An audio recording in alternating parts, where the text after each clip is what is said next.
আমি গৌৰৱ আপোনাক অলপ আগবাঢ়ি আহিবলৈ অনুৰোধ জনাইছোঁ।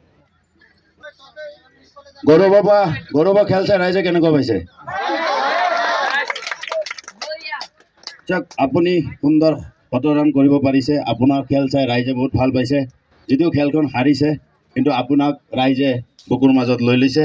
আপুনি এই বিষয়ে কি ক'ব? আমাৰ সকলো টিমে চেষ্টা কৰিছে।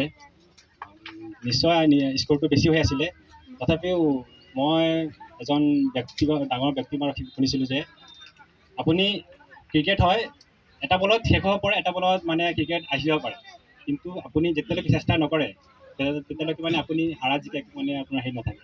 সেইকাৰণে আপুনি শেষলৈকে চেষ্টা কৰক। মই নিজৰ শেষলৈকে চেষ্টা কৰিছোঁ। বেড লাক, হাৰি গ'লোঁ, কিন্তু ভাল লাগিলে খেলি।